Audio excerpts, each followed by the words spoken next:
Mr. Speaker, the President of the United States.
Thank you.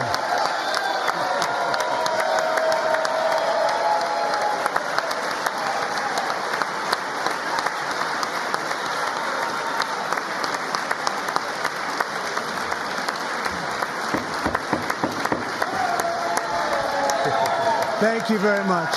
Thank you very much. It's a great honor. Thank you very much. Speaker Johnson, Vice President Vance, the First Lady of the United States,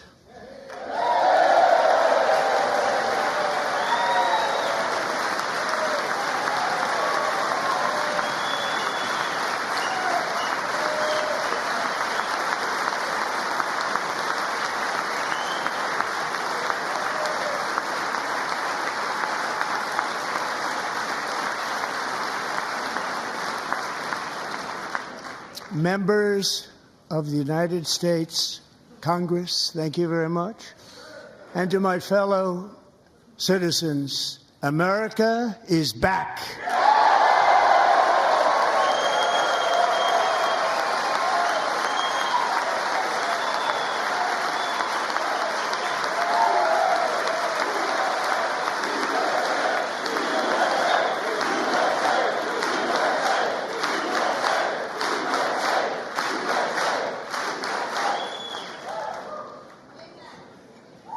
6 weeks ago, I stood beneath the dome of this Capitol and proclaimed the dawn of the golden age of America. From that moment on, it has been nothing but swift and unrelenting action to usher in the greatest and most successful era in the history of our country. We have accomplished more in 43 days than most administrations accomplished in 4 years or 8 years, and we are just getting started.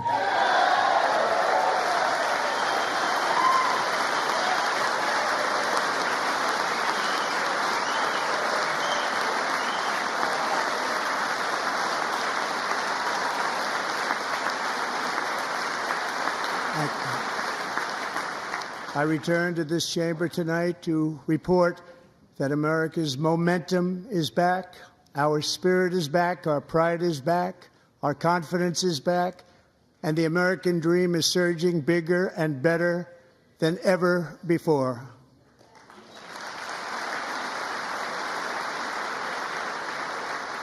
The American dream is unstoppable, and our country is on the verge of a comeback, the likes of which the world has never witnessed and perhaps will never witness again. There's never been anything like it. The presidential election of November 5th was a mandate like has not been seen in many decades. We won all 7 swing states, giving us an electoral college victory of 312 votes.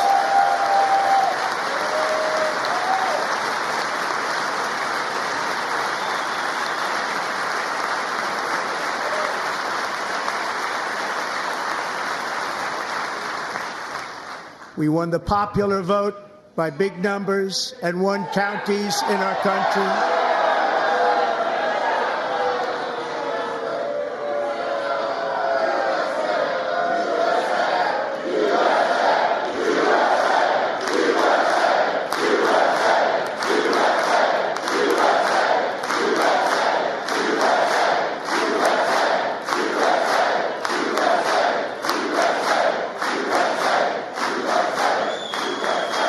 And won counties in our country, 2,700 to 525, on a map that reads almost completely red for Republican.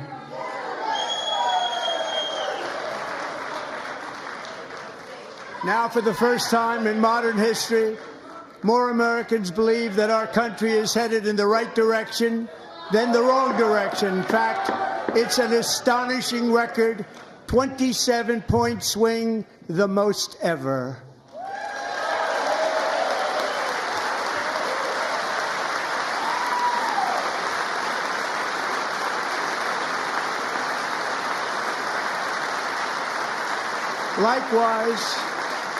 Small business optimism saw its single largest one-month gain ever recorded, a 41-point jump.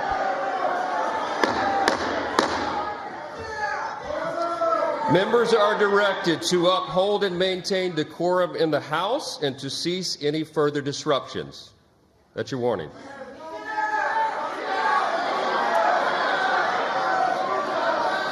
Members are engaging in willful and continuing breach of decorum, and the chair is prepared to direct the Sergeant-at-Arms to restore order to the joint session.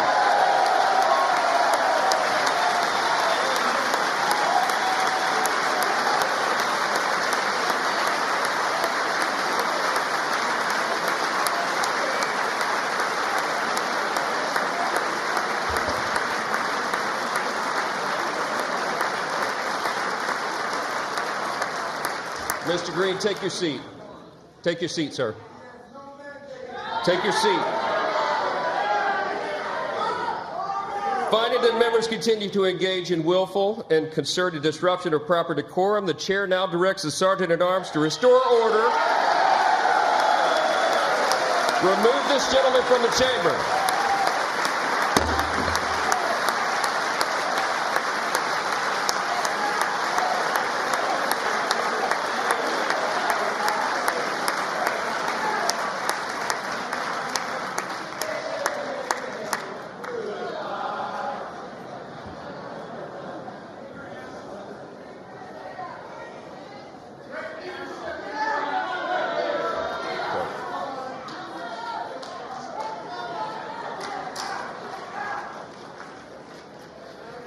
Members are directed to uphold and maintain decorum in the House.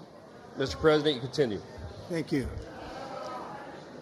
Over the past 6 weeks, I have signed nearly 100 executive orders and taken more than 400 executive actions, a record to restore common sense, safety, optimism, and wealth all across our wonderful land. The people elected me to do the job, and I'm doing it.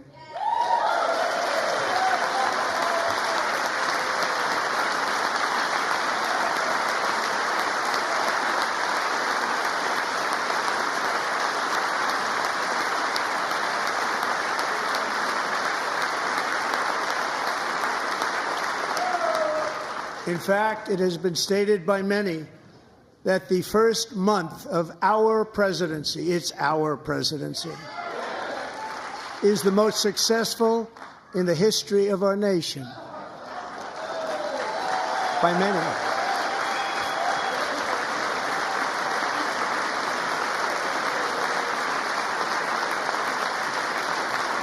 And what makes it even more impressive is that, do you know who number 2 is? George Washington. How about that? How about it? I don't know about that list, but we'll take it. Within hours of taking the oath of office, I declared a national emergency on our southern border, and I deployed the U.S. military and Border Patrol to repel the invasion of our country. And what a job they've done.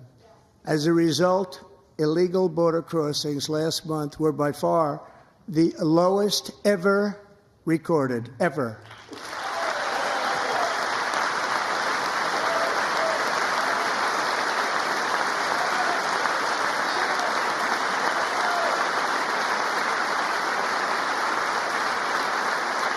They heard my words and they chose not to come. Much easier that way. In comparison, under Joe Biden, the worst president in American history, there were hundreds of thousands of illegal crossings a month, and virtually all of them, including murderers, drug dealers, gang members, and people from mental institutions and insane asylums, were released into our country. Who would want to do that? This is my 5th such speech to Congress. And once again, I look at the Democrats in front of me, and I realize there is absolutely nothing I can say to make them happy or to make them stand or smile or applaud. Nothing I can do. I could find a cure to the most devastating disease, a disease that would wipe out entire nations, or announce the answers to the greatest economy in history or the stoppage of crime to the lowest levels ever recorded. And these people sitting right here will not clap, will not stand, and certainly will not cheer for these astronomical achievements. They won't do it, no matter what. Five times I've been up here. It's very sad, and it just shouldn't be this way.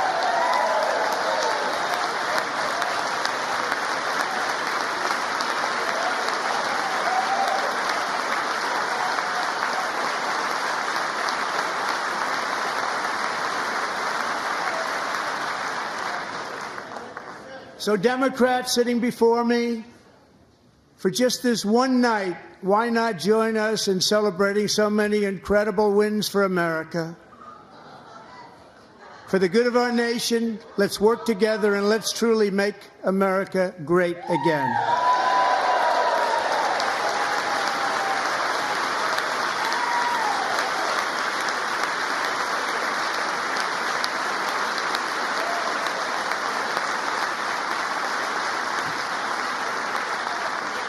Every day, my administration is fighting to deliver the change America needs to bring a future that America deserves, and we're doing it. This is a time for big dreams and bold action. Upon taking office, I imposed an immediate freeze on all federal hiring, a freeze on all new federal regulations, and a freeze on all foreign aid.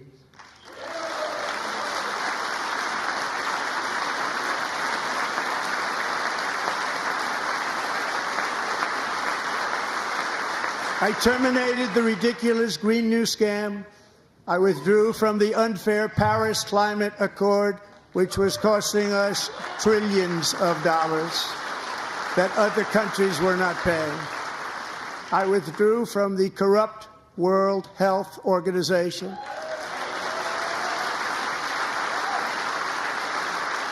And I also withdrew from the anti-American UN Human Rights Council.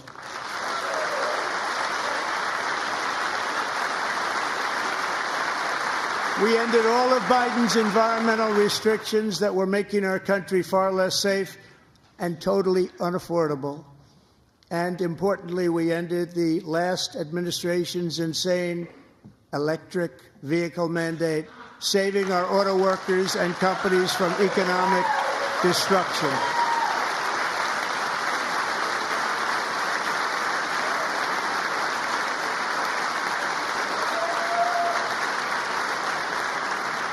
To unshackle our economy, I have directed that for every one new regulation, 10 old regulations must be eliminated, just like I did in my very successful first term.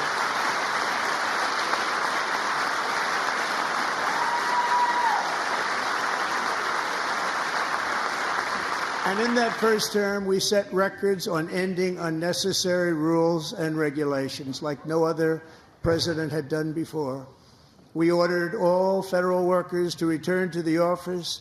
They will either show up for work in person or be removed from their job.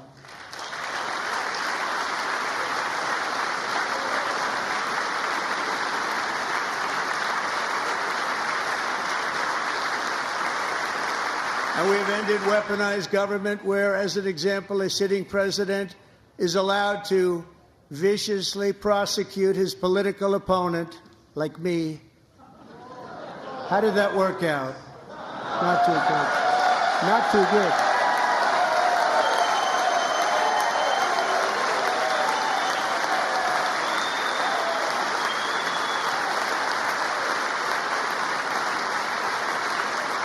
And I have stopped all government censorship and brought back free speech in America. It's back.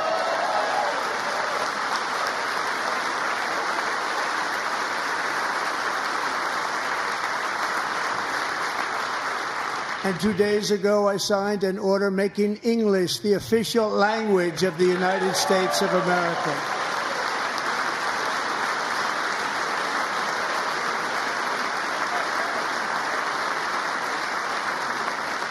I renamed the Gulf of Mexico the Gulf of America.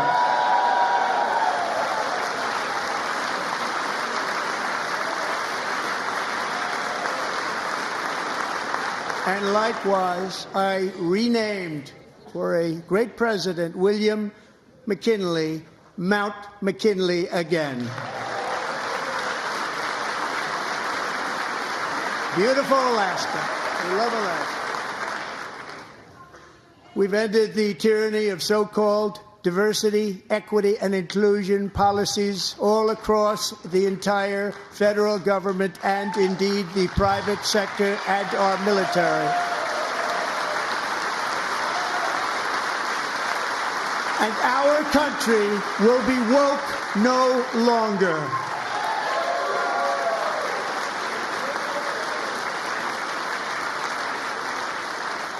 We believe that whether you are a doctor, an accountant, a lawyer, or an air traffic controller, you should be hired and promoted based on skill and competence, not race or gender. Very important.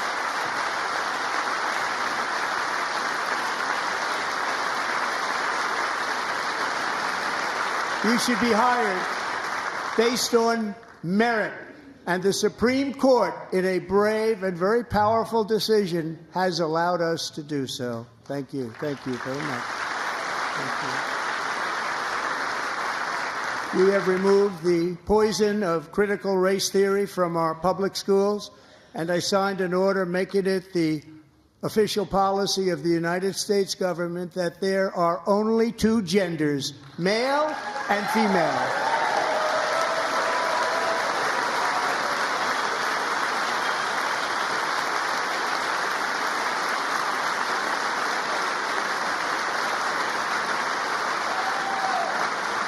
I also signed an executive order to ban men from playing in women's sports.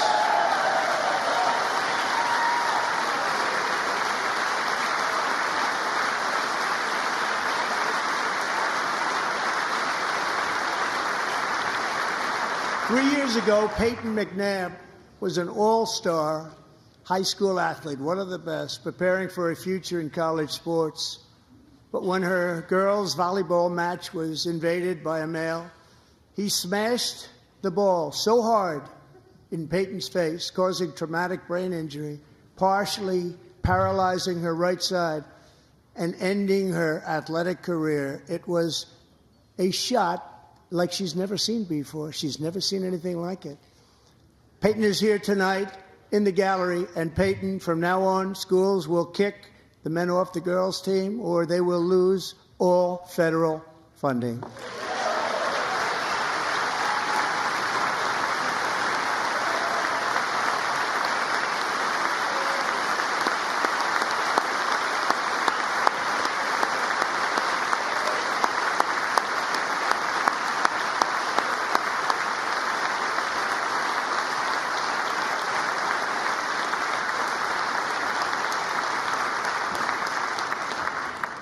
And if you really want to see numbers, just take a look at what happened in the women's boxing, weightlifting, track and field, swimming, or cycling, where a male recently finished a long-distance race 5 hours and 14 minutes ahead of a woman for a new record by 5 hours.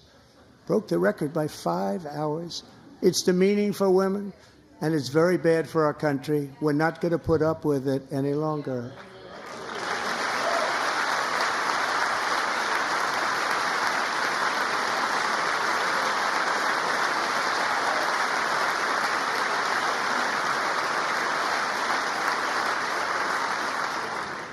What I have just described is only a small fraction of the common sense revolution that is now, because of us, sweeping the entire world.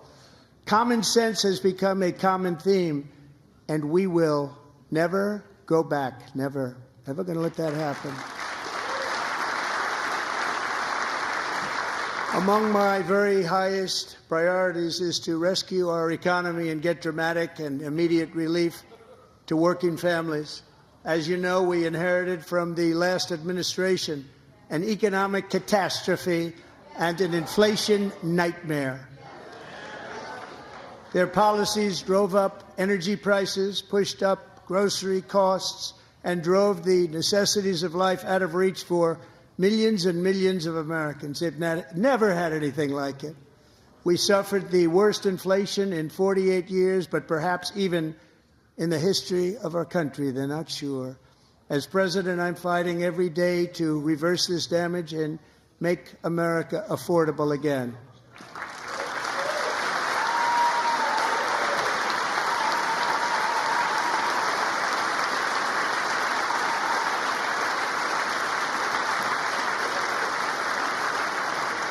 Joe Biden especially let the price of eggs get out of control. The egg price is out of control. And we're working hard to get it back down. Secretary, do a good job on that. You inherited a total mess from the previous administration. Do a good job.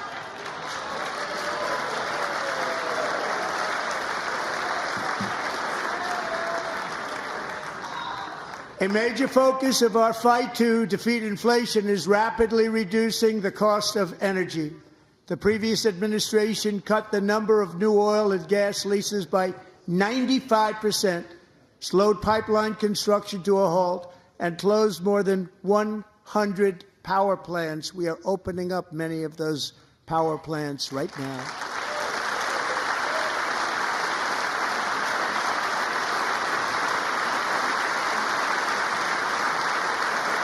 And frankly, we have never seen anything like it.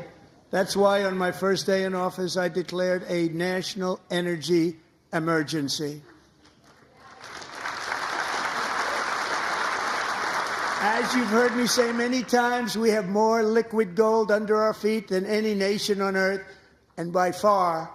And now I fully authorize the most talented team ever assembled to go and get it. It's called Drill, Baby, Drill.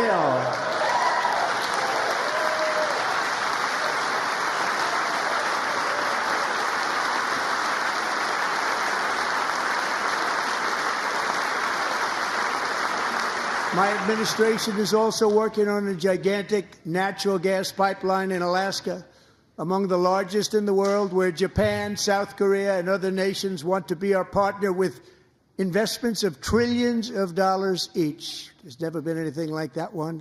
It will be truly spectacular. It's all set to go. The permitting is gotten. And later this week, I will also take historic action to dramatically expand production of critical minerals and rare earths here in the USA.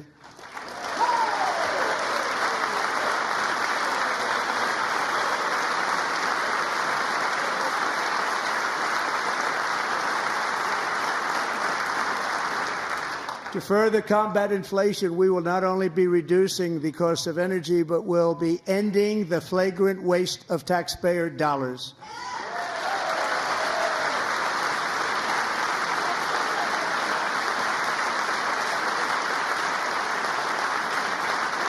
And to that end, I have created the brand new Department of Government Efficiency, DOGE. Perhaps you've heard of it. Perhaps.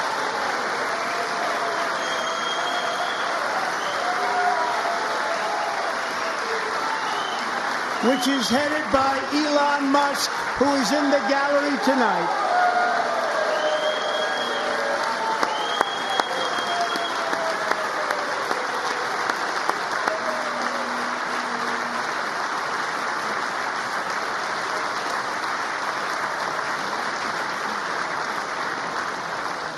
Thank you, Elon. He's working very hard. He didn't need this. He didn't need this. Thank you very much. We appreciate it. Everybody here, even this side, appreciates it, I believe. They just don't want to admit that. Just listen to some of the appalling waste we have already identified. $22 billion from HHS to provide free housing and cars for illegal aliens. $45 million for diversity, equity, and inclusion scholarships in Burma. $40 million to improve the social and economic inclusion of sedentary migrants. Nobody knows what that is. $8 million to promote LGBTQI+ in the African nation of Lesotho, which nobody has ever heard of. $60 million for indigenous peoples and Afro-Colombian empowerment in Central America. $60 million. $8 million for making mice transgender. This is real. $32 million for a left-wing propaganda operation in Moldova. $10 million for male circumcision in Mozambique. $20 million for the Arab Sesame Street in the Middle East. It's a program. $20 million for a program. $1.9 billion to recently created Decarbonization of Homes Committee, headed up, and we know she's involved. Just at the last moment, the money was passed over by a woman named Stacey Abrams. Have you ever heard of her? A $3.5 million consulting contract for lavish fish monitoring. $1.5 million for voter confidence in Liberia.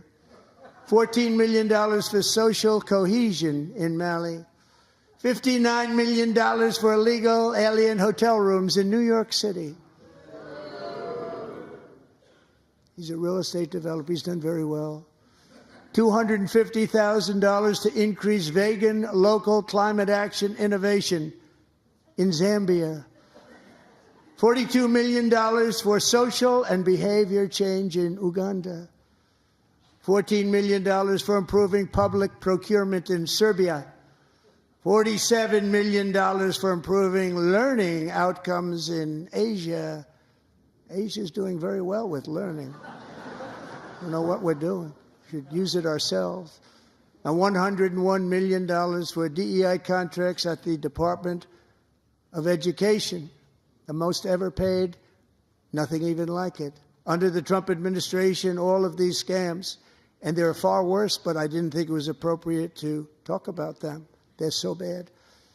Many more have been found out and exposed and swiftly terminated by a group of very intelligent, mostly young people, headed up by Elon, and we appreciate it. We found hundreds of billions of dollars of fraud.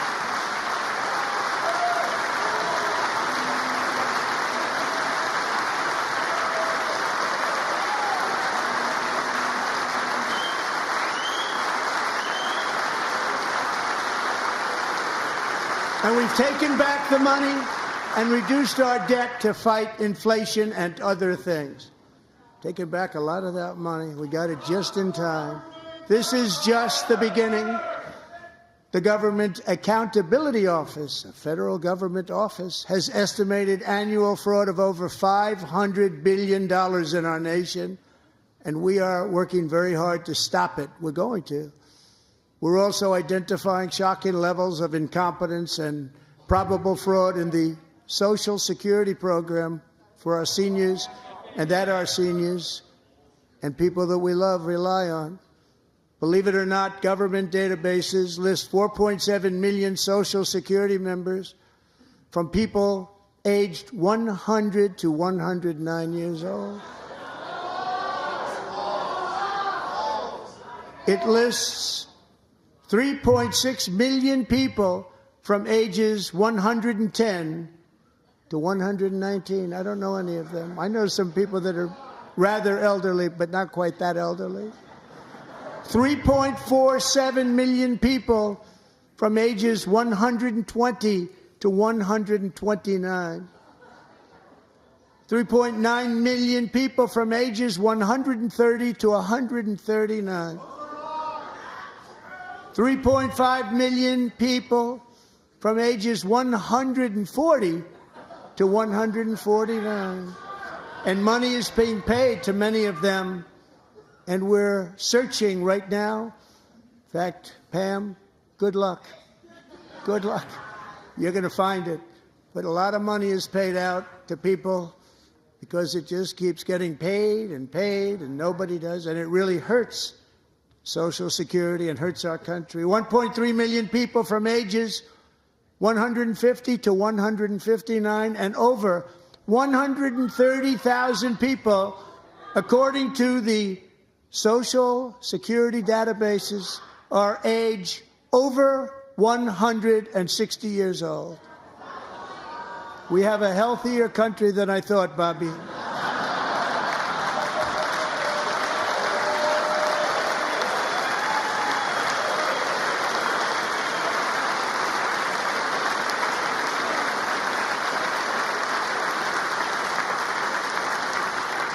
Including, to finish, 1,039 people between the ages of 220 and 229, one person between the age of 240 and 249, and one person is listed at 360 years of age. More than 100 years older than our country.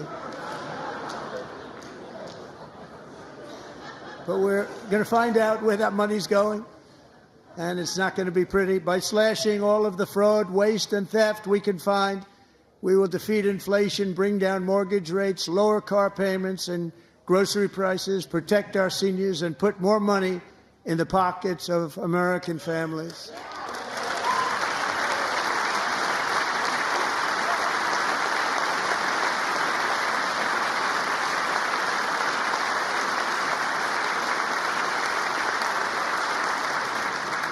And today, interest rates took a beautiful drop, big, beautiful drop. It's about time.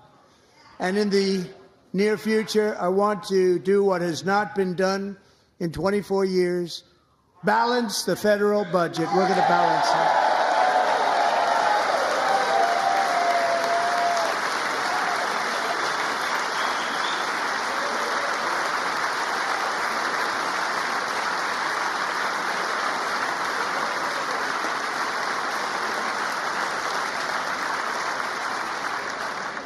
With that goal in mind, we have developed in great detail what we are calling the Gold Card, which goes on sale very, very soon. For $5 million, we will allow the most successful job-creating people from all over the world to buy a path to U.S. citizenship. It's like the green card, but better and more sophisticated. And these people will have to pay tax in our country. They won't have to pay tax from where they came. The money that they've made, you wouldn't want to do that, but they have to pay tax, create jobs. They'll also be taking people out of colleges and paying for them so that we can keep them in our country instead of having them being forced out. Number one, at the top school, as an example, being forced out and not being allowed to stay and create tremendous numbers of jobs and great success for a company out there. So while we take out the criminals, killers, traffickers, and child predators who are allowed to enter our country under the open border policy of these people, the Democrats, the Biden administration, the open border insane policies that you've allowed to destroy our country, we will now bring in brilliant, hardworking, job-creating people. They're going to pay a lot of money, and we're going to reduce our debt with that money.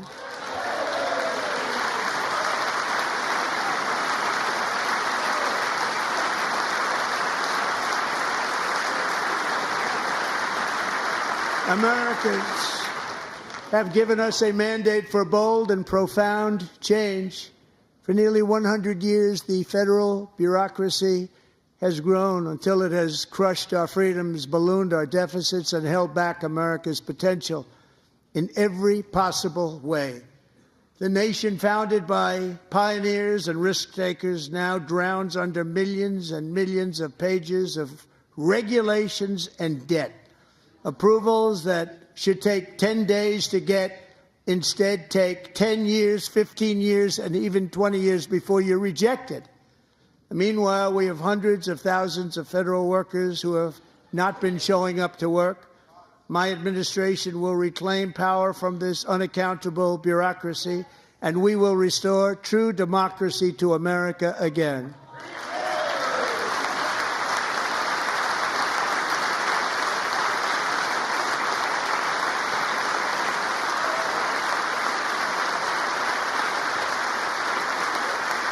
And any federal bureaucrat who resists this change will be removed from office immediately.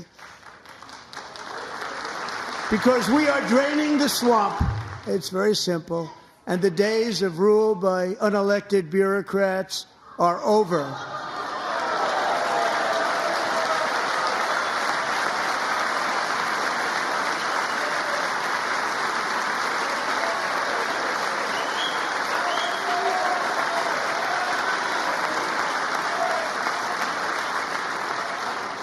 And the next phase of our plan to deliver the greatest economy in history is for this Congress to pass tax cuts for everybody. They're in there. They're waiting for you to vote. And I'm sure that the people on my right, I don't mean the Republican right, but my right here, I'm sure you're going to vote for those tax cuts, because otherwise I don't believe the people will ever vote you into office. So I'm doing you a big favor by telling you that. But I know this group is going to be voting for the tax.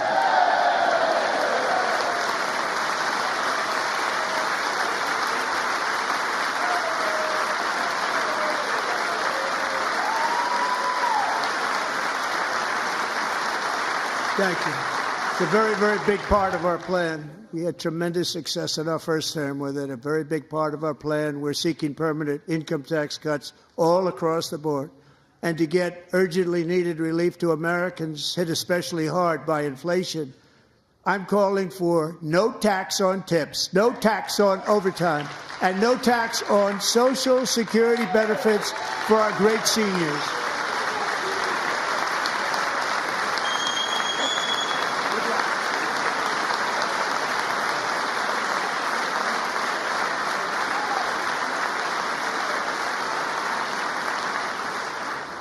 And I also want to make interest payments on car loans tax deductible, but only if the car is made in America.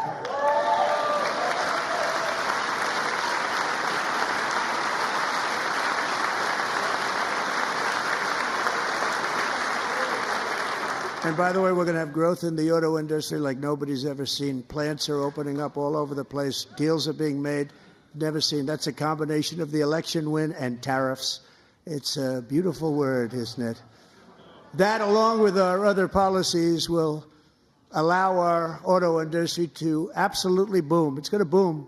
Spoke to the majors today, all three, the top people, and they're so excited. In fact, already numerous car companies have announced that they will be building massive automobile plants in America, with Honda just announcing a new plant in Indiana, one of the largest anywhere in the world.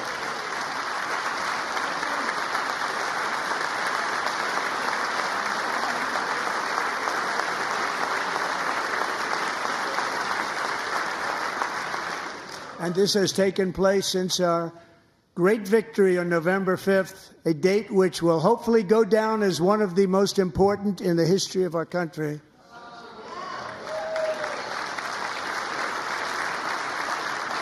In addition, as part of our tax cuts, we want to cut taxes on domestic production and all manufacturing. And just as we did before, we will provide 100% expensing. It will be retroactive to January 20th, 2025. And it was one of the main reasons why our tax cuts were so successful in our first term, giving us the most successful economy in the history of our country. First term. We had a great first term.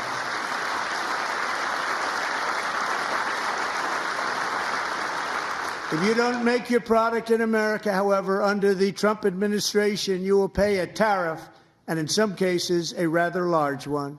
Other countries have used tariffs against us for decades, and now it's our turn to start using them against those other countries. On average, the European Union, China, Brazil, India, Mexico, and Canada, have you heard of them? And countless other nations charge us tremendously higher tariffs than we charge them. It's very unfair. India charges us auto tariffs higher than 100%. China's average tariff on our products is twice what we charge them. And South Korea's average tariff is 4 times higher. Think of that, 4 times higher. And we give so much help militarily and in so many other ways to South Korea, but that's what happens. This is happening by friend and foe. This system is not fair to the United States and never was, and so on April 2nd, I wanted to make it April 1st, but I didn't want to be accused of April Fool's Day. That's not, just one day was cost us a lot of money.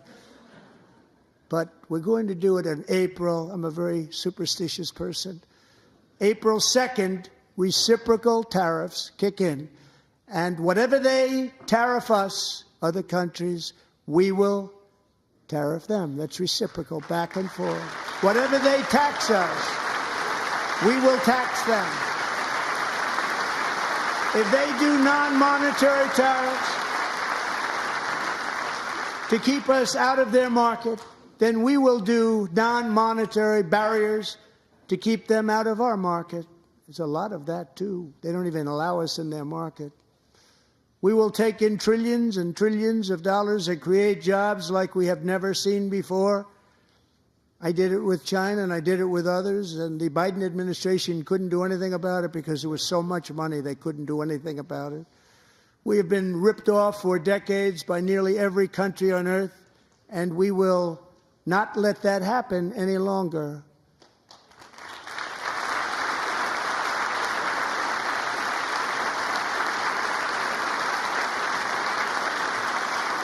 Much has been said over the last 3 months about Mexico and Canada, but we have very large deficits with both of them. But even more importantly, they've allowed fentanyl to come into our country at levels never seen before, killing hundreds of thousands of our citizens and many very young, beautiful people, destroying families. Nobody's ever seen anything like it. They are, in effect, receiving subsidies of hundreds of billions of dollars. We pay subsidies to Canada and to Mexico of hundreds of billions of dollars, and the United States will not be doing that any longer. We're not going to do it any longer.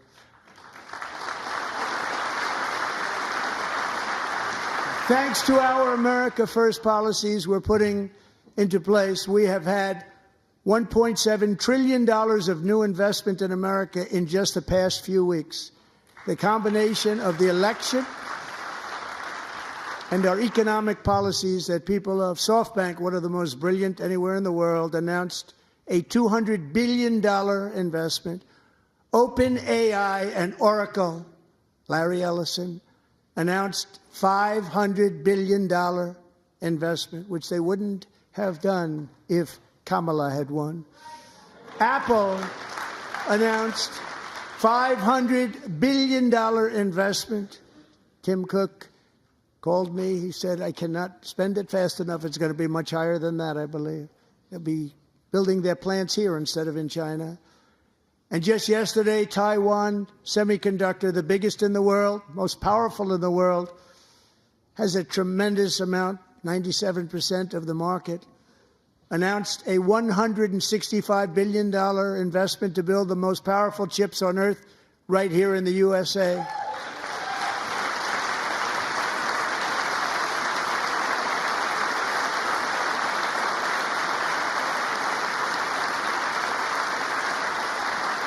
And we're not giving them any money. Your CHIPS Act is a horrible, horrible thing. We give hundreds of billions of dollars, and it doesn't mean a thing. They take our money and they don't spend it.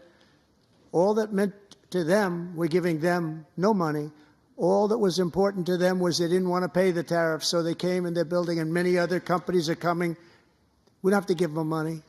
We just want to protect our businesses and our people. And they will come because they won't have to pay tariffs if they build in America. So it's very amazing. You should get rid of the CHIP Act, and whatever's left over, Mr. Speaker, you should use it to reduce debt or any other reason you want to.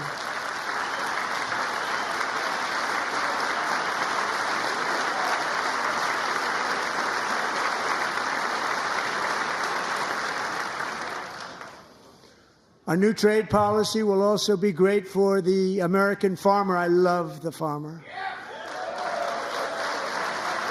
who will now be selling into our home market, the USA, because nobody is going to be able to compete with you. because there's goods that come in from other countries and companies. They're really in a bad position in so many different ways. They're uninspected. They may be very dirty and disgusting, and they come in and they pour in, and they hurt our American farmers. The tariffs will go on agricultural product coming into America, and our farmers, starting on April 2nd, it may be a little bit of an adjustment period. We had that before when I made the deal with China, $50 billion of purchases, and I said, just bear with me, and they did. They did. Probably have to bear with me again, and this will be even better. That was great. The problem with it was that Biden didn't enforce it. He didn't enforce it. $50 billion of purchases, and we were doing great, but Biden did not enforce it, and it hurt our farmers. But our farmers are going to have a field day right now. So to our farmers, have a lot of fun. I love you too. I love you too. It's all going to happen.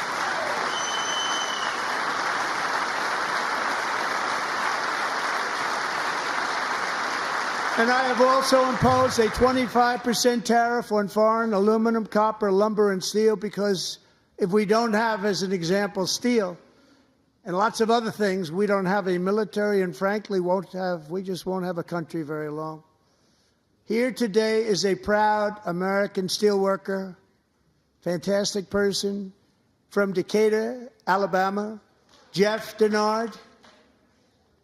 Has been working at the same steel plant for 27 years in a job that has allowed him to serve as the captain of his local volunteer fire department, raise 7 children with his beautiful wife, Nicole, and over the years provide a loving home for more than 40 foster children. So great, Jeff.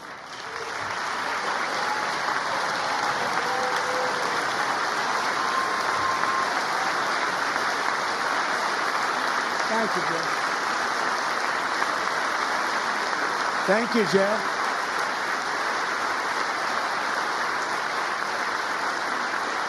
Stories like Jeff's remind us that tariffs are not just about protecting American jobs. They're about protecting the soul of our country. Tariffs are about making America rich again and making America great again, and it's happening, and it will happen rather quickly. There'll be a little disturbance, but we're okay with that. It won't be much. No, you're not. Oh. And look where Biden took us. Very low, the lowest we've ever been. Jeff, I want to thank you very much. And I also want to recognize another person who has devoted herself to foster care community. She works so hard on it. A very loving person, our magnificent First Lady of the United States.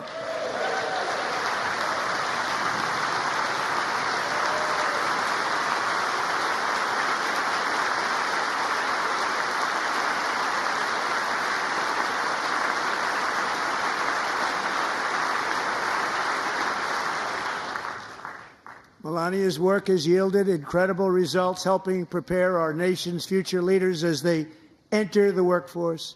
Our First Lady is joined by 2 impressive young women, very impressive. Haley Ferguson, who benefited from the First Lady's Fostering the Future initiative and is poised to complete her education and become a teacher.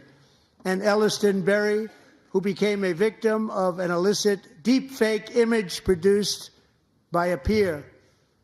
With Elliston's help, the Senate just passed the Take It Down Act, and this is so important. Thank you very much, John. John Thune, thank you. Stand up, John. Thank you, John.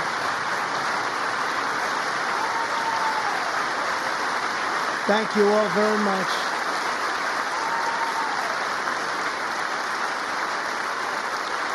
Thank you. And thank you to John Thune and the Senate. Great job. To criminalize the publication of such images online is terrible, terrible thing. And once it passes the House, I look forward to signing that bill into law. Thank you. And I'm going to use that bill for myself, too, if you don't mind. Because nobody gets treated worse than I do online. Nobody. That's great. Thank you very much to the Senate. Thank you. But if we truly care about protecting Americans' children, no step is more crucial than securing America's borders. Over the past 4 years, 21 million people poured into the United States. Many of them were murderers, human traffickers, gang members, and other criminals from the streets of dangerous cities all throughout the world. Because of Joe Biden's insane and very dangerous open border policies, they are now strongly embedded in our country, but we are getting them out and getting them out fast.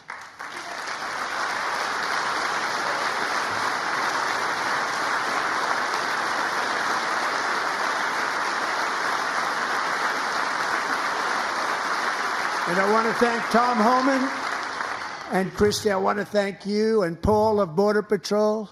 I want to thank you. What a job they've all done. Everybody, Border Patrol, ICE, law enforcement in general is incredible. We have to take care of our law enforcement. Have to.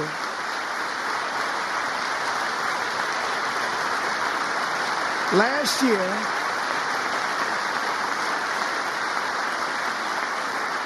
a brilliant 22-year-old nursing student named Laken Riley, the best in her class, admired by everybody, went out for a jog on the campus of the University of Georgia.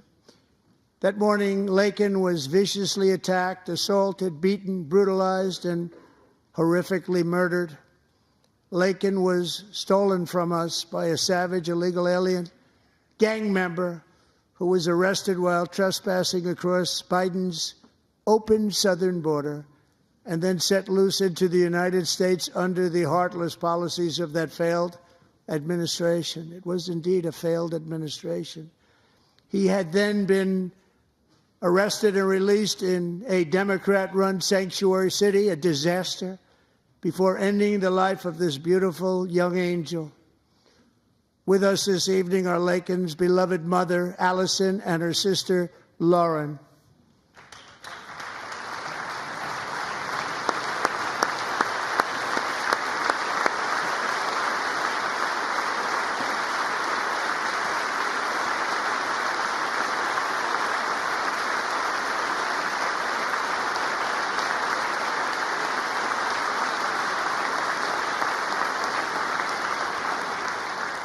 Last year, I told Laken's grieving parents that we would ensure their daughter would not have died in vain. That's why the very first bill I signed into law as your 47th president mandates the detention of all dangerous criminal aliens who threaten public safety. It's a very strong, powerful act.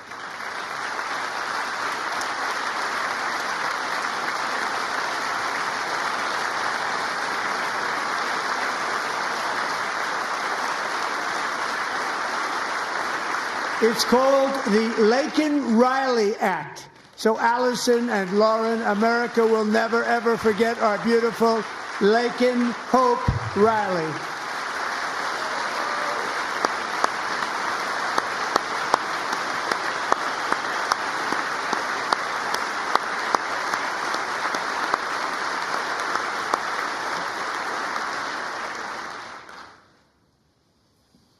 Thank you very much. Since taking office, my administration has launched the most sweeping border and immigration crackdown in American history, and we quickly achieved the lowest numbers of illegal border crossers ever recorded. Thank you.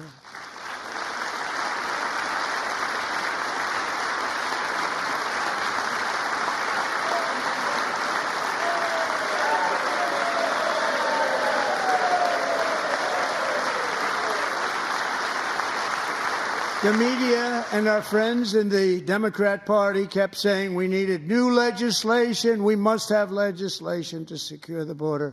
But it turned out that all we really needed was a new president.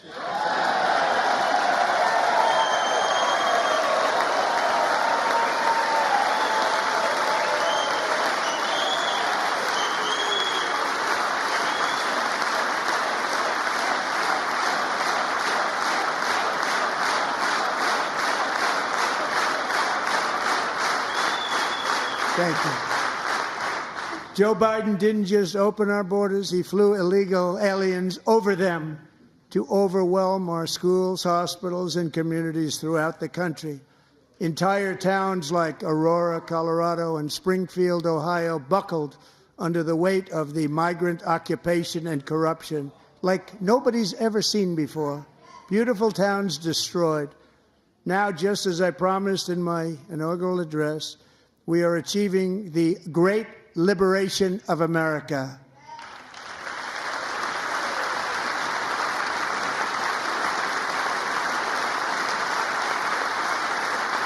But there still is much work to be done. Here tonight is a woman I have gotten to know, Alexis Nungari from Houston. Wonderful woman. Last June, Alexis's 12-year-old daughter, her precious Jocelyn, walked to a nearby convenience store. She was kidnapped, tied up, assaulted for 2 hours under a bridge, and horrifically murdered. Arrested and charged with this heinous crime are 2 illegal alien monsters from Venezuela, released into America by the last administration through their ridiculous open border. The death of this beautiful 12-year-old girl and the agony of her mother and family touched our entire nation greatly. Alexis, I promised that we would always remember your daughter, your magnificent daughter, and earlier tonight, I signed an order keeping my word to you. One thing I have learned about Jocelyn is that she loved animals so much. She loved nature. Across Galveston Bay, from where Jocelyn lived in Houston, you will find a magnificent national wildlife refuge, a pristine, peaceful, 34,000-acre sanctuary for all of God's creatures on the edge of the Gulf of America. Alexis, moments ago, I formally renamed that refuge in loving memory of your beautiful daughter, Jocelyn. So, Mr. Vice President, if you would, may I have the order?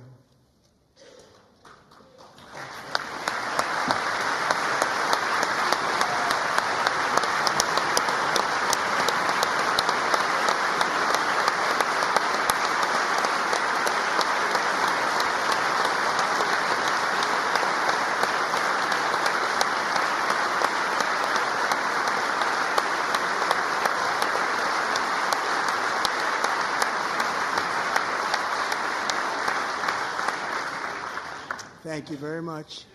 All 3 savages charged with Jocelyn and Lakin's murders were members of the Venezuelan prison gang, the toughest gang, they say, in the world, known as Tren de Aragua.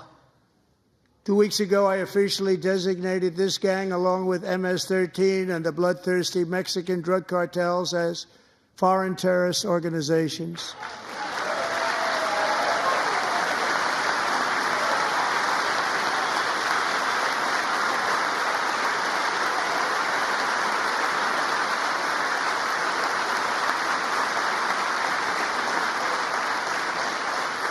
They are now officially in the same category as ISIS, and that's not good for them. Countless thousands of these terrorists were welcomed into the U.S. by the Biden administration. But now every last one will be rounded up and forcibly removed from our country, or, if they're too dangerous, put in jails, standing trial in this country, because we don't want them to come back ever. With us this evening is a warrior on the front lines of that battle, Border Patrol Agent Roberto Ortiz. Great guy.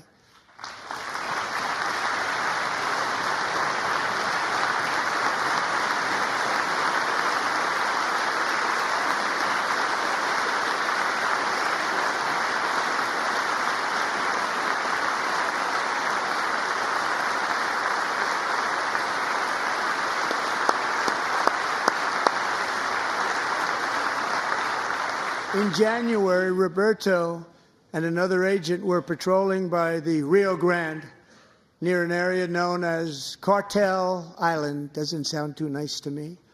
When heavily armed gunmen started shooting at them. Roberto saw that his partner was totally exposed, at great danger, and he leapt into action, returning fire and providing crucial seconds for his fellow agent to seek safety, just barely. I have some of the prints of that event, and it was not good. Agent Ortiz, we salute you for your great courage and for your line of fire that you took and for the bravery that you showed. We honor you, and we will always honor you. Thank you, Roberto, very much.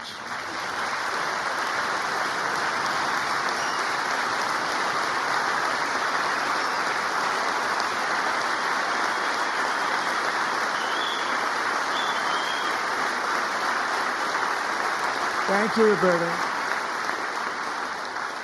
And I actually got to know him on my many calls to the border. He's a great gentleman.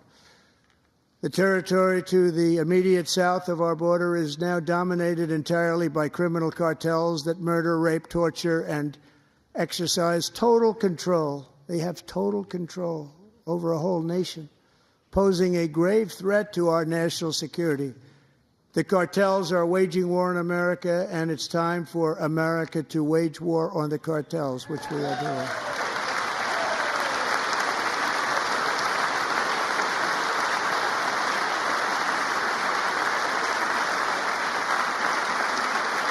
Five nights ago, Mexican authorities, because of our tariff policies being imposed on them, think of this, handed over to us 29 of the biggest cartel leaders in their country. That has never happened before. They want to make us happy. First time ever. But we need Mexico and Canada to do much more than they've done, and they have to stop the fentanyl and drugs pouring into the USA. They're going to stop it. I have sent Congress a detailed funding request laying out exactly how we will eliminate these threats to protect our homeland and complete the largest deportation operation in American history, larger even than current record holder President Dwight D. Eisenhower, a moderate man, but someone who believed very strongly in borders. Americans expect Congress to send me this funding without delay so I can sign it into law. So, Mr. Speaker, John Thune, both of you, I hope you're going to be able to do that, Mr. Speaker. Thank you.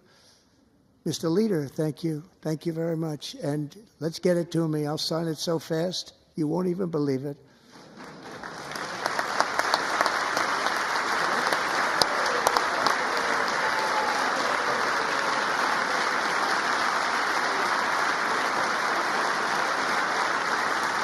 And as we reclaim our sovereignty, we must also bring back law and order to our cities and towns.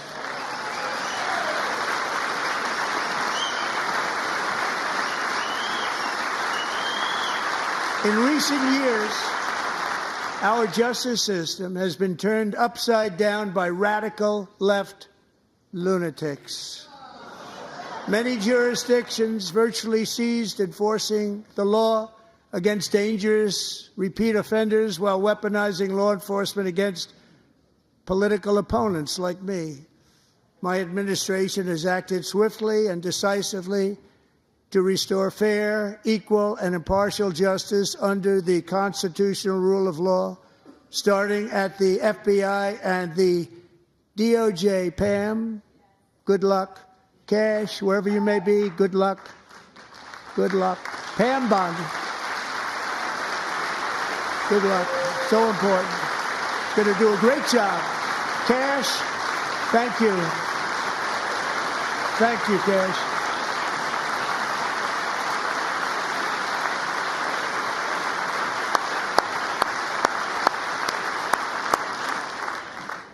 They've already started very strong. They're going to do a fantastic job. You're going to be very proud of them. We're also once again giving our police officers the support, protection, and respect they so dearly deserve. They have to get it. They have such a hard, dangerous job, but we're going to make it less dangerous. The problem is the bad guys don't respect the law, but they're starting to respect it, and they soon will respect it. This also includes our great fire departments throughout the country. Our firemen and women are unbelievable people, and we'll never forget them. And besides that, they voted for me in record numbers, so I have no choice.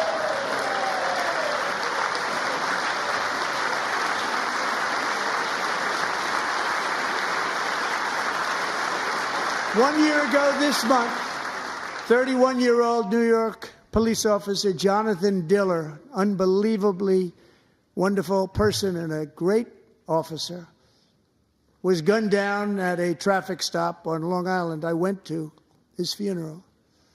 The vicious criminal charged with his murder had 21 prior arrests, and they were rough arrests, too. He was a real bad one. The thug in the seat next to him had 14 prior arrests and went by the name of Killer. He was Killer. He killed other people, they say, a lot of them. I attended Officer Diller's service, and when I met his wife and one-year-old son, Ryan, it was very inspirational, actually. His widow's name is Stephanie, and she is here tonight. Stephanie, thank you very much, Stephanie. Thank you very much.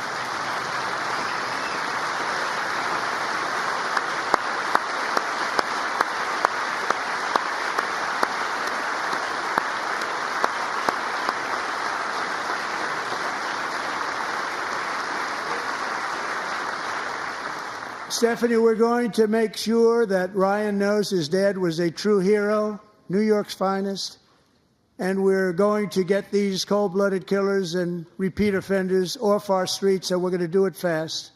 Got to stop it. They get out with 28 arrests. They push people into subway trains.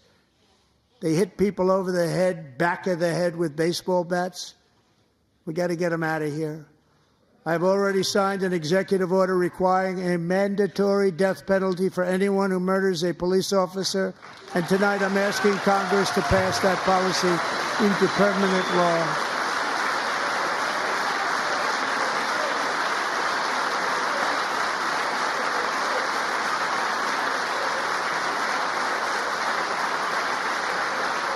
I'm also asking for a new crime bill getting tough on repeat offenders while enhancing protections for America's police officers so they can do their jobs without fear of their lives being totally destroyed. They don't want to be killed. We're not going to let them be killed. Joining us in the gallery tonight is a young man who truly loves our police. His name is DJ Daniel. He is 13 years old, and he has always dreamed of becoming a police officer.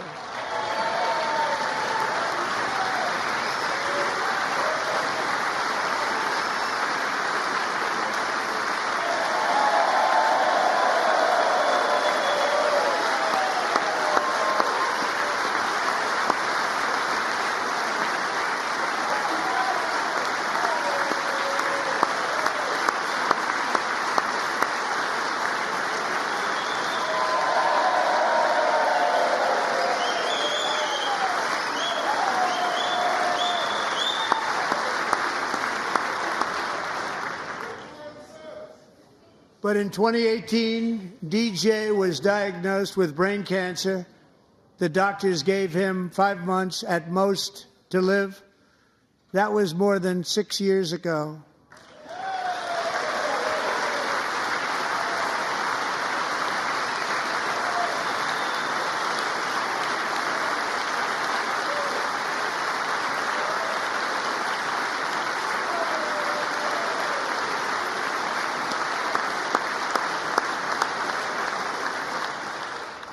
Since that time, DJ and his dad have been on a quest to make his dream come true, and DJ has been sworn in as an honorary law enforcement officer, actually a number of times. The police love him, the police departments love him. And tonight, DJ, we're going to do you the biggest honor of them all. I am asking our new Secret Service Director, Sean Curran, to officially make you an agent of the United States Secret Service.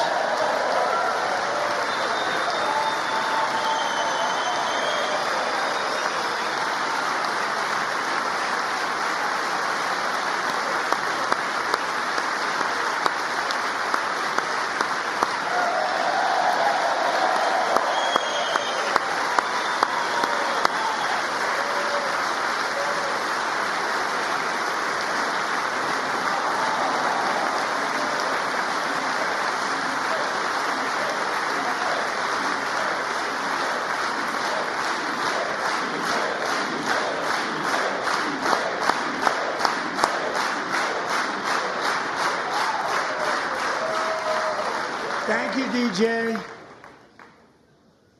DJ's doctors believe his cancer likely came from a chemical he was exposed to when he was younger. Since 1975, rates of child cancer have increased by more than 40%. Reversing this trend is one of the top priorities for our new presidential commission to make America healthy again, chaired by our new Secretary of Health and Human Services, Robert F. Kennedy, Jr.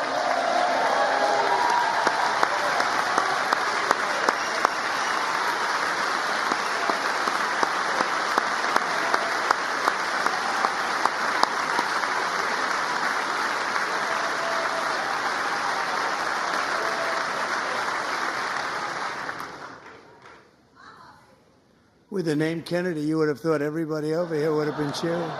How quickly they forget. Our goal is to get toxins out of our environment, poisons out of our food supply, and keep our children healthy and strong. As an example, not long ago, and you can't even believe these numbers, 1 in 10,000 children had autism, 1 in 10,000. And now it's 1 in 36. There's something wrong. 1 in 36. Think of that. So we're going to find out what it is, and there's nobody better than Bobby and all of the people that are working with you. You have the best to figure out what is going on. Okay, Bobby? Good luck. It's a very important job. Thank you. Good job.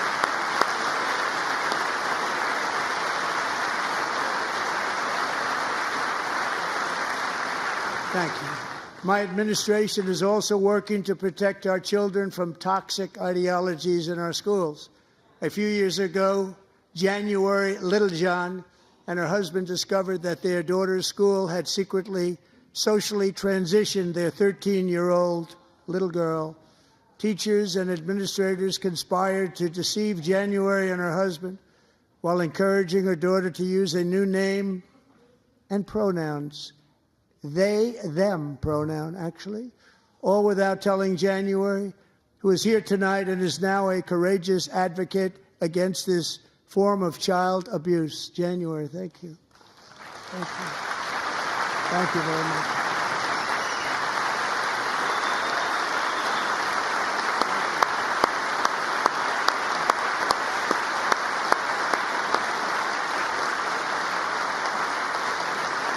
Thank you. Stories like this are why, shortly after taking office, I signed an executive order banning public schools from indoctrinating our children with transgender ideology.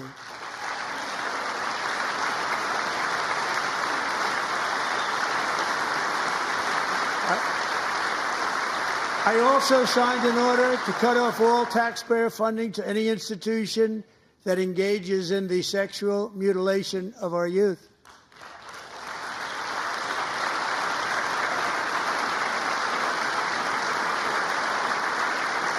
And now I want Congress to pass a bill permanently banning and criminalizing sex changes on children and forever ending the lie that any child is trapped in the wrong body.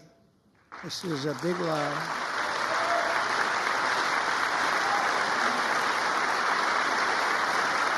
And our message to every child in America is that you are perfect exactly the way God made you.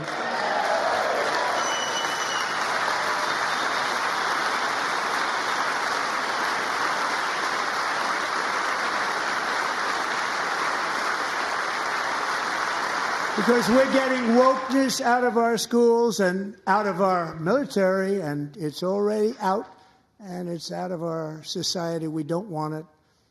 Wokeness is trouble. Wokeness is bad. It's gone. It's gone. And we feel so much better for it, don't we? Don't we feel better? Our service members won't be activists and ideologues. They will be fighters and warriors. They will fight for our country. And Pete, congratulations. Secretary of Defense, congratulations.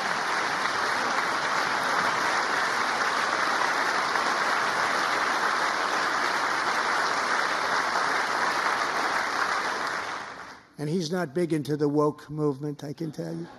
I know him well.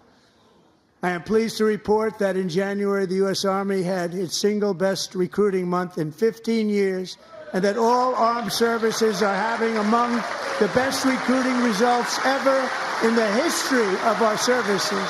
What a difference.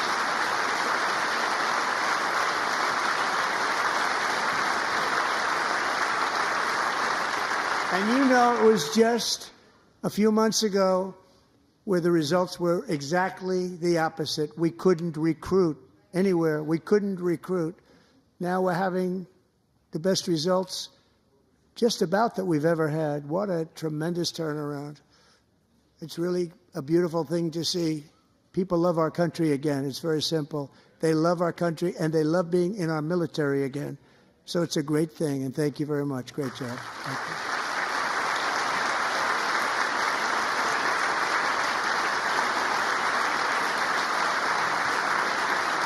We're joined tonight by a young man, Jason Hartley, who knows the weight of that call of duty. Jason's father, grandfather, and great-grandfather all wore the uniform. Jason tragically lost his dad, who was also a Los Angeles County Sheriff's deputy when he was just a boy, and now he wants to carry on the family legacy of service. Jason is a senior in high school, a six-letter varsity athlete, a really good athlete, they say, a brilliant student with a 4.46, that's good, GPA. And his greatest dream is to attend the U.S. Military Academy at West Point.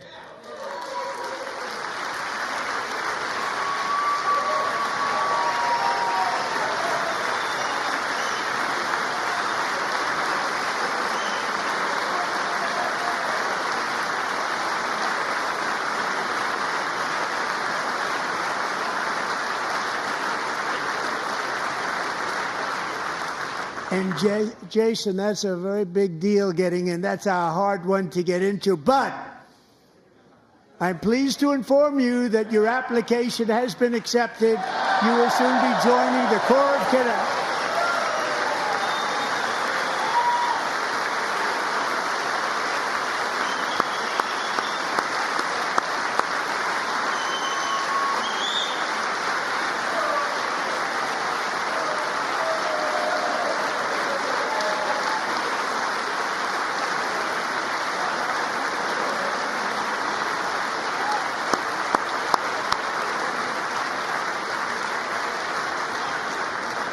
Thank you.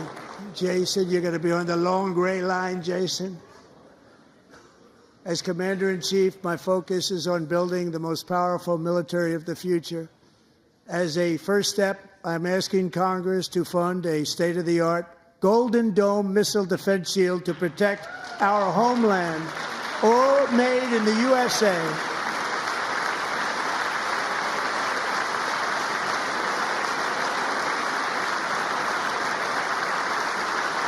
And Ronald Reagan wanted to do it long ago, but the technology just wasn't there, not even close. But now we have the technology. It's incredible, actually. And other places, they have it. Israel has it. Other places have it. And the United States should have it too, right, Tim, right? They should have it too. So I want to thank you. But it's a very, very important. This is a very dangerous world. We should have it. We want to be protected, and we're going to protect our citizens like never before. To boost our defense industrial base, we are also going to resurrect the American shipbuilding industry, including commercial shipbuilding and military shipbuilding.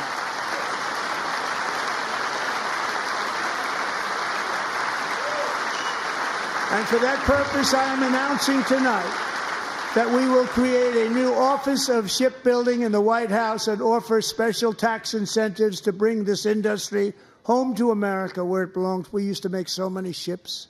We don't make them anymore very much, but we're going to make them very fast, very soon. It will have a huge impact. To further enhance our national security, my administration will be reclaiming the Panama Canal, and we've already started doing it.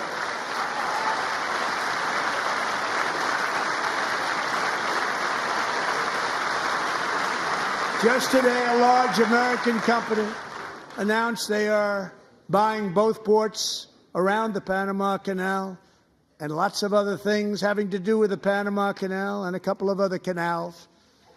The Panama Canal was built by Americans for Americans, not for others, but others could use it. But it was built at tremendous cost of American blood and treasure. 38,000 workers died building the Panama Canal. They died of malaria. They died of snake bites and mosquitoes. Not a nice place to work. They paid them very highly to go there, knowing there was a 25% chance that they would die. The most expensive project also that was ever built in our country's history, if you bring it up to modern day costs. It was given away by the Carter administration for $1, but that agreement has been violated very severely. We didn't give it to China. We gave it to Panama, and we're taking it back.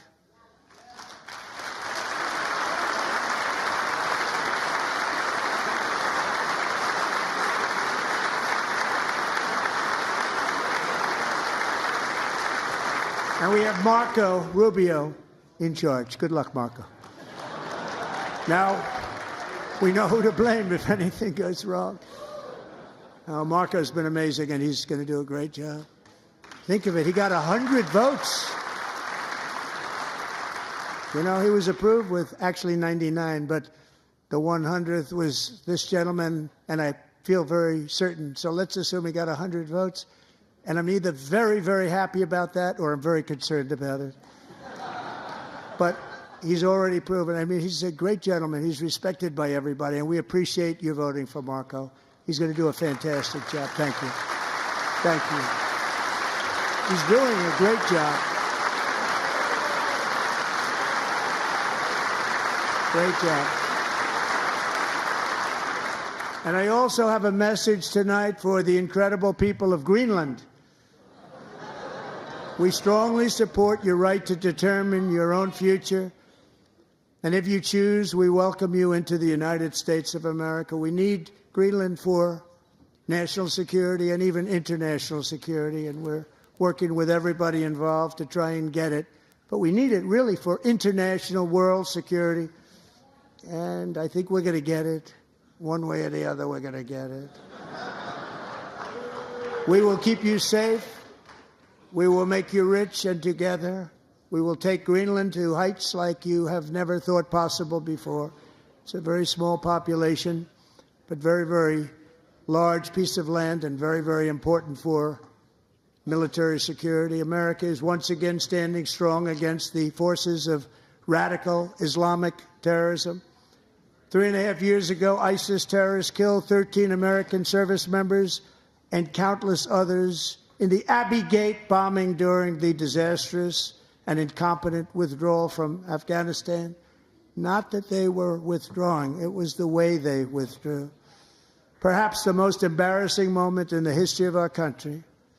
Tonight, I am pleased to announce that we have just apprehended the top terrorist responsible for that atrocity, and he is right now on his way here to face the swift sword of American justice.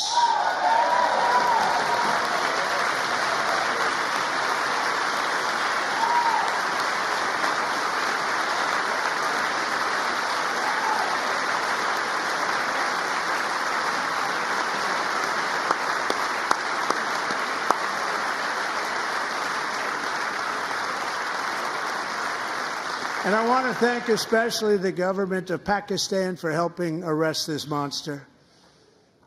This was a very momentous day for those 13 families who I actually got to know very well, most of them, whose children were murdered, and the many people that were so badly, over 42 people, so badly injured on that fateful day in Afghanistan. What a horrible day. Such incompetence was shown. That when Putin saw what happened, I guess he said, wow, maybe this is my chance. That's how bad it was. Should have never happened. Grossly incompetent people. I spoke to many of the parents and loved ones, and they're all in our hearts tonight.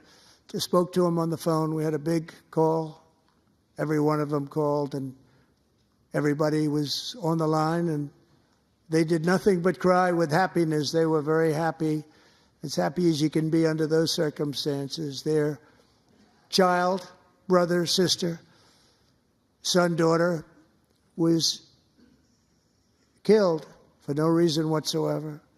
In the Middle East, we're bringing back our hostages from Gaza. In my first term, we achieved one of the most groundbreaking peace agreements in generations, the Abraham Accords.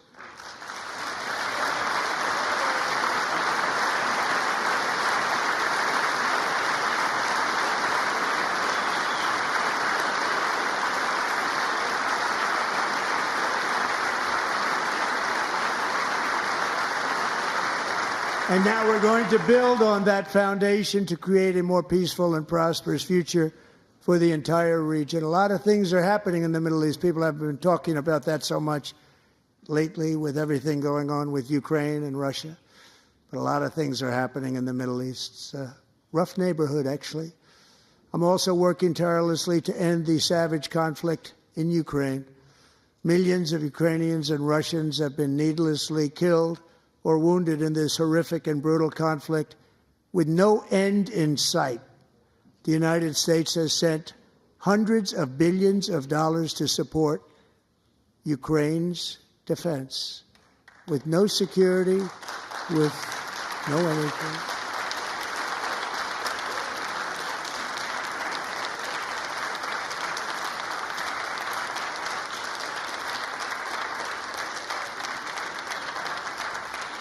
Do you want to keep it going for another 5 years? Yeah, you would say Pocahontas says yes.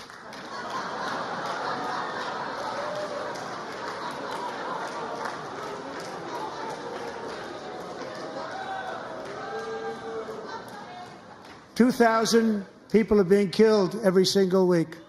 More than that. They're Russian young people. They're Ukrainian young people. They're not Americans. But I want it to stop. Meanwhile, Europe has sadly spent more money buying Russian oil and gas than they have spent on defending Ukraine, by far. Think of that. They've spent more buying Russian oil and gas than they have defending.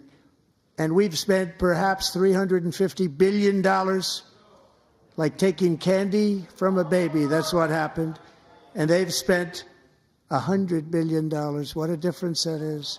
And we have an ocean separating us, and they don't. But we're getting along very well with them, and lots of good things are happening. Biden has authorized more money in this fight than Europe has spent, by billions and billions of dollars. It's hard to believe that they wouldn't have stopped it and said at some point, come on, let's equalize. You got to be equal to us. But that didn't happen. Earlier today, I received an important letter from President Zelensky of Ukraine.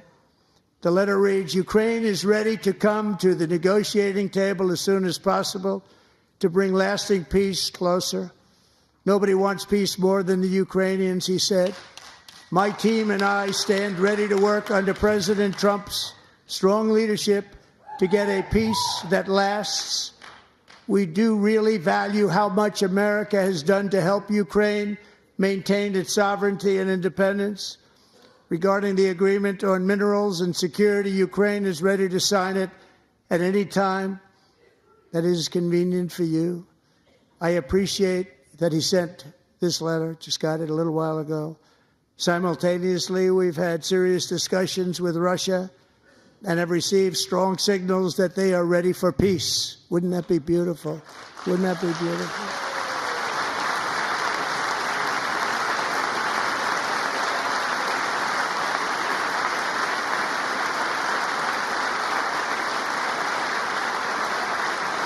Wouldn't that be beautiful?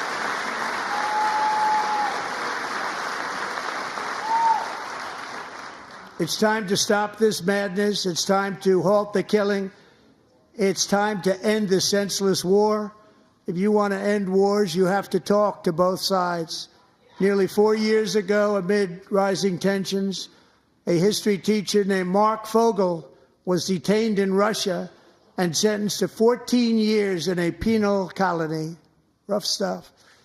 The previous administration barely lifted a finger to help him. They knew he was innocent, but they had no idea where to begin. But last summer, I promised his 95-year-old mother, Malphine, that we would bring her boy safely back home. After 22 days in office, I did just that, and they are here tonight.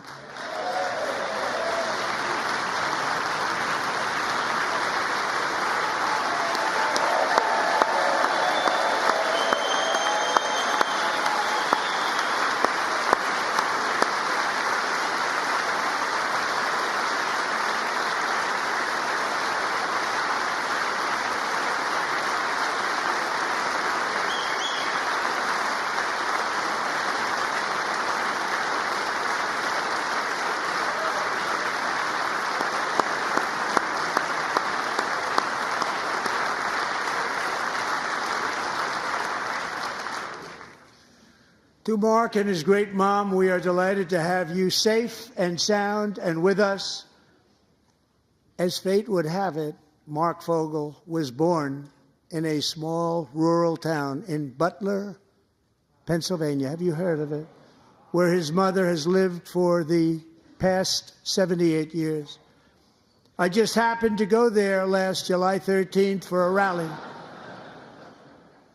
That was not pleasant. And that is where I met his beautiful mom right before I walked onto that stage. And I told her I would not forget what she said about her son. And I never did I? Never forgot. Less than 10 minutes later, at that same rally, gunfire rang out, and a sick and deranged assassin unloaded 8 bullets from his sniper's perch into a crowd of many thousands of people.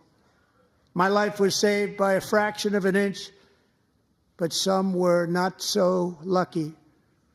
Corey Comparator was a firefighter, a veteran, a Christian, a husband, a devoted father, and above all, a protector. When the sound of gunshots pierced the air, it was a horrible sound. Corey knew instantly what it was and what to do. He threw himself on top of his wife and daughters and shielded them from the bullets with his own body. Corey was hit really hard. You know the story from there. He sacrificed his life to save theirs. 2 others, very fine people, were also seriously hit. But thankfully, with the help of 2 great country doctors, we thought they were gone, and they were saved. So those doctors had great talent. We're joined by Corey's wife, Helen, who was his high school sweetheart, and their 2 beloved daughters, Allison and Kaylee. Thank you.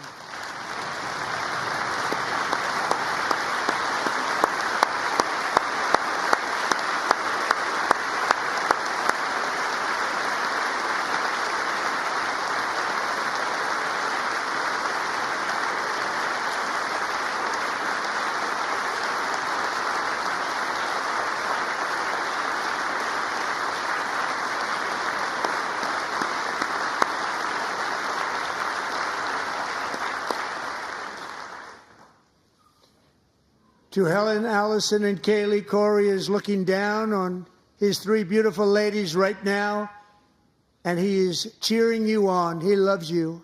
He is cheering you on. Corey was taken from us much too soon, but his destiny was to leave us all with a shining example of the selfless devotion of a true American patriot. It was love like Corey's that built our country, and it's love like Corey's that is going to make our country more majestic than ever before. I believe that my life was saved that day in Butler for a very good reason. I was saved by God to make America great again. I believe that. Thank you. Thank you.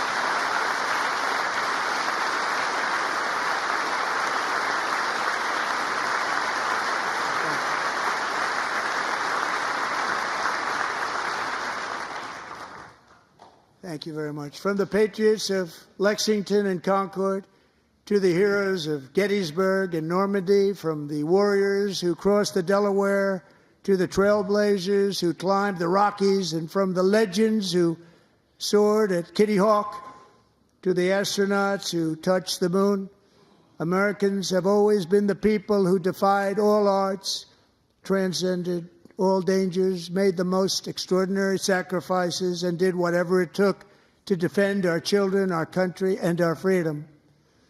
And as we have seen in this chamber tonight, that same strength, faith, love, and spirit is still alive and thriving in the hearts of the American people.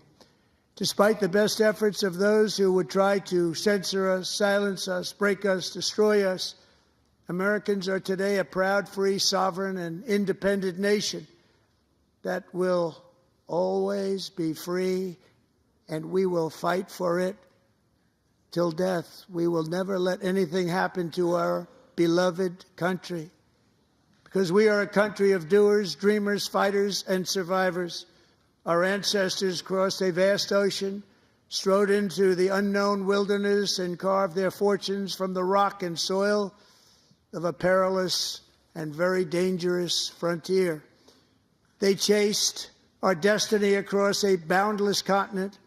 They built the railroads, laid the highways, and graced the world with American marvels like the Empire State Building, the mighty Hoover Dam, and the towering Golden Gate Bridge. They lit the world with electricity, broke free of the force of gravity, fired up the engines of American industry, vanquished the communists, fascists, and Marxists all over the world, and gave us countless modern wonders sculptured out of iron, glass, and steel. We stand on the shoulders of these pioneers who won and built the modern age, these workers who poured their sweat into the skylines of our cities, these warriors who shed their blood on fields of battle and gave everything they had for our rights and for our freedom. Now it is our time to take up the righteous cause of American liberty. And it is our turn to take America's destiny into our own hands and begin the most thrilling days in the history of our country. This will be our greatest era. With God's help, over the next 4 years, we are going to lead this nation even higher, and we are going to forge the freest, most advanced, most dynamic, and most dominant civilization ever to exist on the face of this earth. We are going to create the highest quality of life, build the safest and wealthiest and healthiest and most vital communities anywhere in the world. We are going to conquer the vast frontiers of science, and we are going to lead humanity into space and plant the American flag on the planet Mars and even far beyond.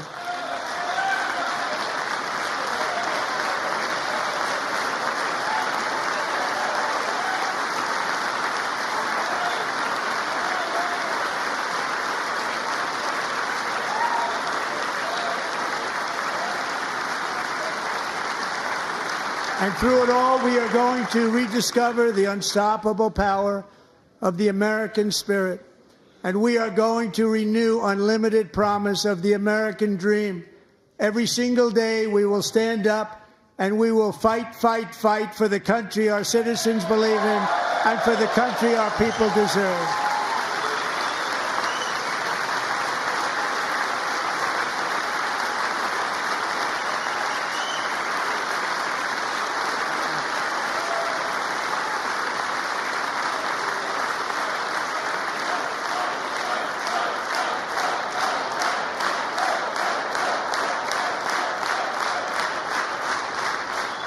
My fellow Americans, get ready for an incredible future, because the golden age of America has only just begun. It will be like nothing that has ever been seen before. Thank you, God bless you, and God bless America.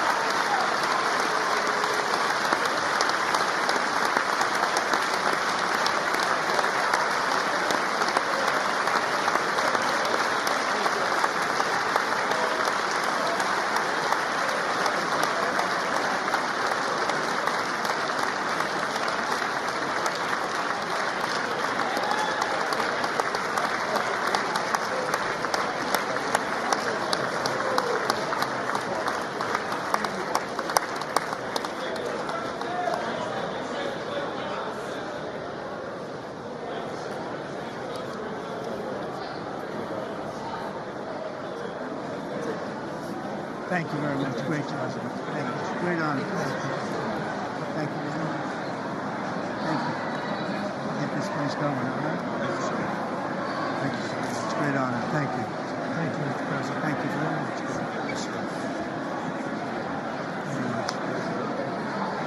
Thank you very much. Appreciate it. Thank you. I see you soon. Young people from all over. Well, I'm trying to. Great guy. Thank you. Best to your family. Thank you. Thank you very much. Appreciate it. Thank you again. Thank you again. Won't forget. So good. Yeah, it's good. So good, sir. Thank you. Terrific, Mr. Really terrific. Really outstanding. Thank you. Thank you. Yes, sir. Thank you. Good job, Mr. President. Thanks. Thank you. We got you. Great.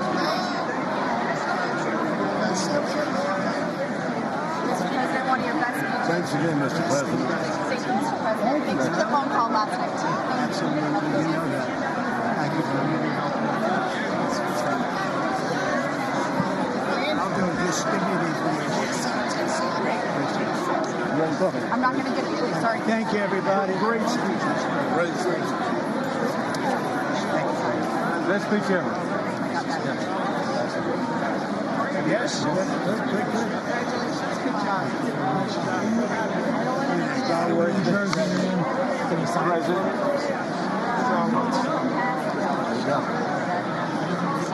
President Roger Williams, thanks for the call. I love Roger Williams. Thank you.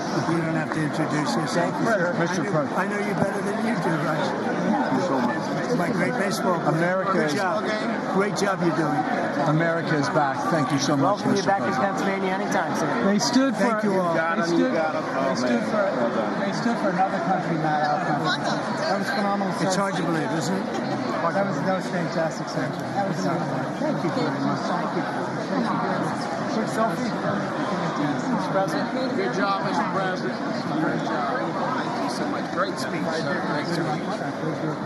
Yes, sir. President back to Pennsylvania. Oh, very respectful. Yeah, I want to say it all. Absolutely.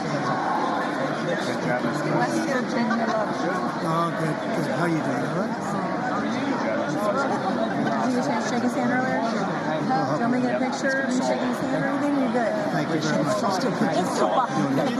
Let's do biofilm. Thank you, darling. Sir, thank you. I love you. Best speech on the floor ever. Yeah, it was so good. Thank you So very good. much. Hey, you rocked it, Mr. President. We're with you. 100% crushed. Thank you. Really good. It was awesome. Congratulations. President. Best speech ever. Thank you. It was. Fantastic. The best. Mr. President, that was a great speech. That was awesome. God bless you. It was. It was wonderful. Thank you. Great job. Let's go.